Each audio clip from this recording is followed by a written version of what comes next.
Salut à toi, j'espère que tu vas bien. On se retrouve aujourd'hui pour une nouvelle vidéo qui fait suite à la vidéo que j'avais faite sur l'Argel où j'expliquais pourquoi selon moi l'autorité de régulation des jeux en ligne était une grosse arnaque. Donc je vais remettre le lien de cette vidéo dans la description et avant de regarder cette vidéo, je t'invite à regarder celle-là parce que cette vidéo que tu es en train de regarder fait suite à celle-ci. Dans cette vidéo sur l'Argel, j'ai expliqué pourquoi selon moi l'Argel était une véritable arnaque et pourquoi cette institution qui avait été créée en 2010 en fait pénalise énormément les parieurs français. Alors pour reprendre brièvement l'argumentation que j'avais fait dans cette vidéo, j'avais expliqué que grosso modo les codes des bookmakers Argel étaient nettement inférieurs aux codes des bookmakers.com, ce que tout le monde sait en fait. Ce qui fait que la conséquence de ça, c'est que le taux de retour joueur sur l'Argel est nettement inférieur au taux de retour joueur sur les bookmakers.com. En fait, on sait que par les chiffres que le taux de retour joueur dans l'Argel est de 85%, alors que le taux de retour joueur hors Argel est compris entre 92 et 95%. Tout ça, en fait, ça veut dire que en moyenne, un parieur qui parie sur un bookmaker FR, lorsqu'il mise 100 €, il en récupère 85. Et un bookmaker.com, un parieur qui parie sur un bookmaker.com, lorsqu'il met 100 €, il en récupère en moyenne entre 92 et 95.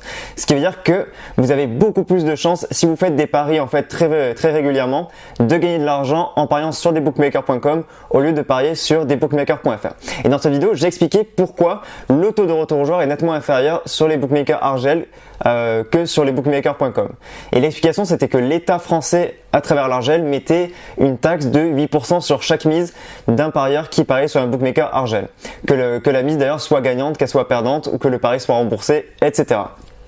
Et c'est pour ça que les bookmakers Argel sont obligés de diminuer leurs cotes pour en fait réussir à être rentables, alors qu'en fait ils sont même pas rentables. Mais c'est pour ça en fait que le taux de retour joueur est nettement inférieur sur les bookmakers Argel alors qu'il est beaucoup plus élevé sur les bookmakers.com. Et c'est pour ça en fait que je te conseille de passer des bookmakers de l'Argel au bookmaker.com. C'est-à-dire que généralement les Français ils parient sur des bookmakers qui sont dans l'Argel, c'est-à-dire Betclic, Bwin, Unibet, Winamax, etc. Et moi ce que je te conseille en fait c'est de basculer de ces bookmakers FR et d'aller sur des bookmakers.com comme Pinacle, 1xBet, Betfair, Bet365 qui offrent des cotes beaucoup plus intéressantes et donc un taux de retour joueur comme j'ai dit tout à l'heure qui est beaucoup plus intéressant. Et moi-même à partir de la mi-août et ce jusqu'à la fin août, je vais proposer du contenu avec des vidéos et des articles sur mon site internet où je vais expliquer en fait pas à pas comment réussir à basculer des bookmakers de l'Argel au bookmaker.com.